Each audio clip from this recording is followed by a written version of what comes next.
নমস্কার সবাইকে। ওয়ান্ডার মহুয়ার নতুন একটি ভিডিওতে সকলকে আবার স্বাগত। আজকে সোমবার আর এখন সকাল প্রায় ওই 9:30। 9:30 এখনও পুরোপুরি বাজেনি। আমি স্নানটা করে নিলাম। দুদিন ধরে কিন্তু ঠান্ডাটা সকালে অনেকটাই কম, সেই জন্য আমি এই দুদিন ধরে স্নানটা আবার সকালেই করে নিচ্ছি।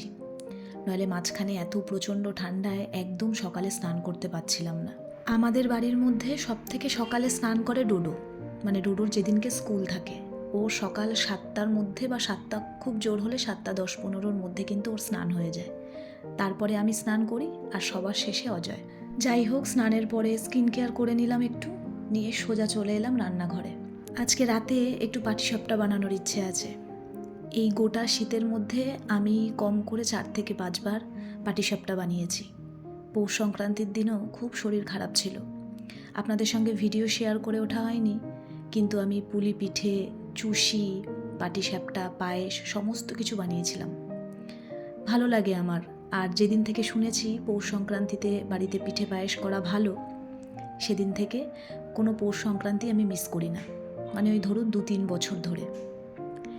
যাই হোক, আজকে পুজোটা নেই বলে আজকে আমার কাজটা অনেকটা কম।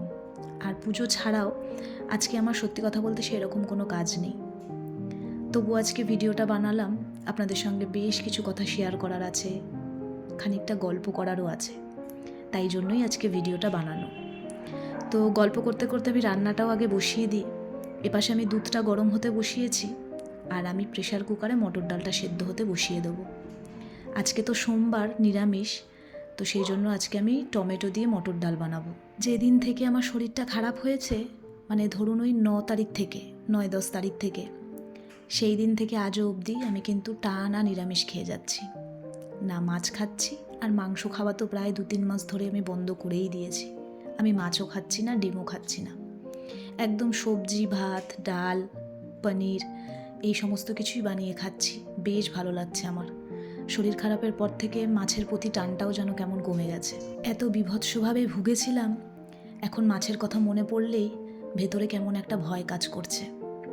তাই জন্য ভাবছি যতদিন না মন চাইছে ততদিন খাবো না, এরকমই খাবো, বেশ ভালো লাগছে। যাই হোক, রান্না করতে গিয়ে দেখলাম রান্নার তেলটা শেষ হয়ে গেছে, সেটা ঢেলে নিলাম। আজকে ডাল করব, তার সঙ্গে বানাবো বাঁধাকপি দিয়ে একটা নিরামিষ সবজি। বাঁধাকপিটা কেটে নিয়েছি, আর এখানে সমস্ত রকম সবজি রয়েছে, বিনস, গাজর, ক্যাপসিকাম, শিম, বেগুন, আলু যা থাকে সমস্ত কিছু সবজি দিয়ে একটা বড় করে তরকারি বানাবো, একেবারে দুবেলার। তার সঙ্গে বানাবো উচ্ছে আলু ভাজা। অনেক দিন উচ্ছে আলু ভাজা খাই না, তাই আজকে খেতে ইচ্ছা করলো বলে আনালাম। যাই হোক, আপনারা অনেকজন আমাকে কিন্তু আমার আগের ভিডিওতে জিজ্ঞেস করেছেন যে তোমার কি হয়েছিল, অবশ্যই আমাকে জানিও। আসলে আমার হয়েছিল ফুড পয়জন, তার সঙ্গে হালকা ডায়রিয়া মতো, মানে ওই ধরুন ছুঁয়ে বেরিয়ে যাওয়ার মতন। প্রচণ্ড পরিমাণে অসুস্থ হয়েছিলাম। এই রকম সিচুয়েশন আমার আগে কখনো হয়নি। পেটে অসহ্য যন্ত্রণা, তার সঙ্গে জ্বর কমছিল না। সব মিলিয়ে আমি গোটা 4-5টা দিন যে কিভাবে কাটিয়েছি সেটা একমাত্র আমি জানি। গ্যাস মাথার ওপর উঠে গেছিল, খুব বাড়াবাড়ি হয়ে গেছিল। ঠিক সময়ে যদি ওষুধ খেয়ে না কমতো তাহলে আমাকে হসপিটালে ভর্তি করতে হতো। খুব ভয় পেয়ে গেছিলাম, জানেন তো।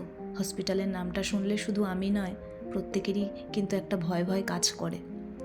যাই হোক, ঠাকুরের ইচ্ছায় আমার ওই ওষুধেই কাজ হয়েছে। আমি যে ডক্টরকে দেখাই উনি খুব ভালো ওষুধ দেয়। ওনারকে দেখানোর পরে ওনার ওষুধ 2বার খাওয়ার পরেই আমার শরীরটা আস্তে আস্তে ঠিক হয়ে গেছে। তবে এখনও আমার ওষুধ চলছে। আমি আজকে আবার বিকেলে চেক আপে যাব। 1 সপ্তাহ পরে উনি আবার চেক আপে যেতে বলেছিল ওনার কাছে, তাই আজকে আবার যাব। তবে শরীরটা প্রচণ্ড উইক, জানেন। হঠাৎ করে কাজ করতে করতে না মাথাটা ঘুরিয়ে যাচ্ছে। তবে বিকেলে গিয়ে সেইটাও ডক্টরকে আজকে বলবো। ওষুধ চলছে অনেকগুলো, সেটাকে কন্টিনিউ করতে হবে। যাই দেখি বিকেলে ডক্টর কি বলে। তো আজকে 2টো ঘরেরই বেড কভারগুলো আমি কাচতে দেব, তাছাড়াও একটা আগের থাকতেই রয়েছে। 2 দিন বাদে তো আবার সরস্বতী পুজো, তখন আবার নতুন করে বেড কভার পেতে দেবো। আগামীকাল থেকেই শুরু হবে আবার সরস্বতী পুজোর তোড়জোড়।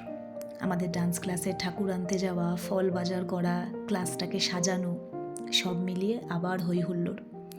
তবে তার মাঝখানে জানেন আবার একটা টেনশানও আছে। ফেব্রুয়ারি থেকে কিন্তু আবার ডোডোর অ্যানুয়াল এক্সামও স্টার্ট হয়ে যাবে। রুটিন অলরেডি দিয়ে দিয়েছে। তো সব কিছুর মাঝখানে, সব আনন্দর মাঝখানে সেই একটা চিন্তাও আবার মাথায় কাজ করছে। তো যাই হোক, এই ঘরের বেড কাভারটা আমি তুলে দিলাম, আর জানলা দিয়ে দেখলাম বেশ ভালো রোদ আসছে, তাই জন্য আমি কম্বল দুটো ওখানেই রেখে দিলাম। আর কয়েকদিন বাদে তো আবার এই কম্বলগুলোও তুলে রাখতে হবে। মাঝরাতে বেশ গরম লাগে জানেন, তখন আর মনে হয় না গায়ে কম্বল রাখি। এই করতে করতে টুক করে শীতও বিদায় নিয়ে নেবে। আর এই ঘরের বেড কাভারটাও তুলে দিলাম। আমি সাধারণত অল্টারনেট করে আমি আমার ঘরের বেড কাভারগুলো পরিষ্কার করি।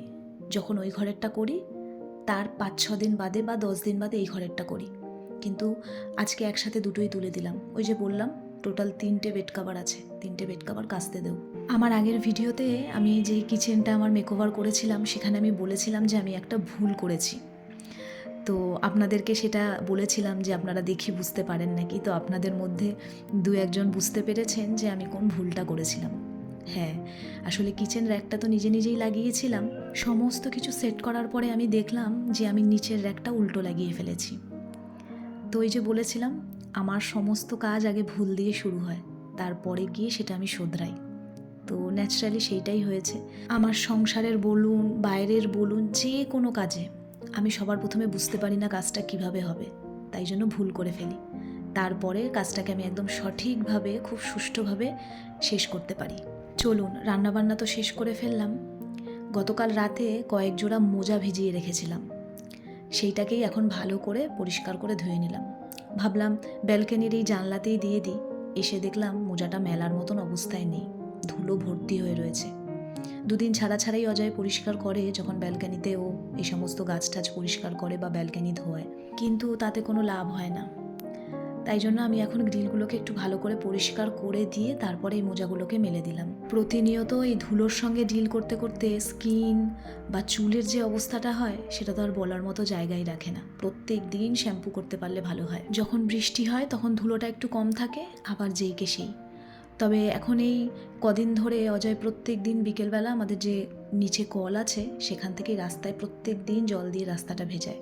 কখনো ও ভেজায় বা কখনো আমাদের যে নিচে সিকিউরিটি কাকা আছে সে করে। যাই হোক, এখন লাঞ্চ করতে বসবো। তার আগে রান্নাঘরের কয়েকটা কাজ রয়েছে টুকিটাকি, সেগুলো সেরে নিয়ে তারপরে একেবারে লাঞ্চটা করতে বসলাম। লাঞ্চ করে উঠে তখন আর একগাদা কাজ করতে ভালো লাগে না। তাহলে চলুন, আজকের ভিডিওটা এই পর্যন্তই থাক।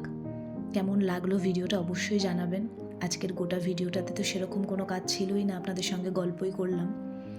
আপনাদের সঙ্গে আবার পরের ভিডিওতে দেখা করব। আপনারা সকলে ভালো থাকবেন, সুস্থ থাকবেন, আর আমার এই ভিডিওগুলো আপনাদের কেমন লাগছে আপনারা কিন্তু জানাতে ভুলবেন না। প্রত্যেকটা ভিডিও ছাড়ার পরে অধীর আগ্রহে আপনাদের কমেন্টের জন্য আমি অপেক্ষা করি, যে কখন আপনাদের সুন্দর সুন্দর কমেন্টগুলো আমি পড়ব। তাহলে আবার পরে দেখা হচ্ছে।